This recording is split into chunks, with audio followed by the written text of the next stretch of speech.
Okay, um, here it goes. This is the State of the Game episode number 1.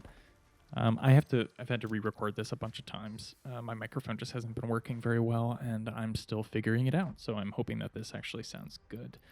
That was the last piece of delivery number 2, the space elevator. It was a little bit of a pain, but I spent all day on that basically. Yeah, let's go check out what we unlocked. But first, of course, we watched the space elevator do its spacey thing. Amazing. All right, let's check this out. We'll go over some of the production lines in a bit. Let's just see what we've got. We've done all of the stuff, so all the other tiers are completely done. Oil processing. Okay, yeah. Not my favorite of the tiers, but obviously necessary. Fuel power is going to be super important, and we'll kind of see how everything is going from there. I'm not looking forward to it. Let's go over the stuff now. So I've got copper production here. It's a pure node of Mark 1 miner. Got 120 out, smelter array of 16. Right now I'm using 4 of them. We're producing cable, wire, and sheets. We've got these random assemblers spread out here. Those were producing parts for the space elevator. So it's nothing aside from random pieces of assemblers producing space elevator junk. We have 2 pure iron nodes here feeding my smelter arrays. I've got 1 smelter array per. Each one is using 10, I think, right now out of 16.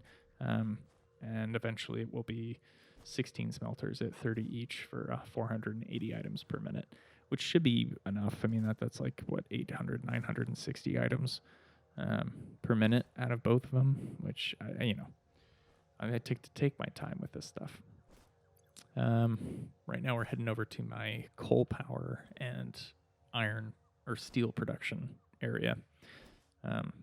This world, just for some reference, is a precursor thing. I'm establishing the world so that I can start construction on a fairly large scale idea.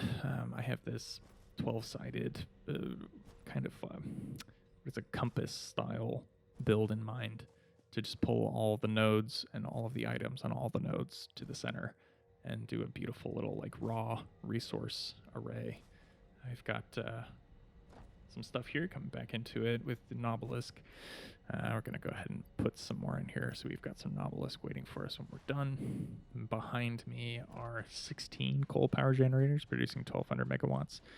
It's a sufficient right now. We're coming up the ladder here. We're going to see my Caterium setup, which is basically just a constructor and a forge smelter or whatever, producing some quick wire. We've got our steel production lines here.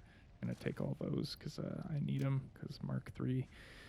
This 120 iron, 120 coal from the backside. 3 forges is enough to handle all that with 4 constructors, 2 producing pipe, 2 producing beams. Yeah, I'm not looking forward to having to remake this, but that's just the way it's going to be. Things will be pretty eventually. Right now they're just placeholder stuff. I did forget, this is why I'm cutting here, to go back and talk about the concrete construction that I've got going on. I cut it here because I wanted to talk about the slide jump and how if you time it like that, right, you can actually go up relatively short or like low grade inclines. Nothing super steep, but if you jump kind of sideways, you can conserve that momentum and go forward, which is kind of helpful. But yeah, we're going to go check out this concrete production line here. I've got 2 Mark 1 miners on top of a pure and a normal node. Eventually it'll be Mark 2s for a total of 360 limestone per minute. Through 8 constructors, we'll be able to produce enough concrete per minute, I think, to support my encased industrial beams eventually. But we'll kind of pick that up tomorrow once my voice is less tired. If you can't hear that, it's 12:14 a.m. right now, and I'm just trying to get it done so that I can get to bed. But yeah, I hope this was interesting. Hope it continues to be interesting. We'll catch you later.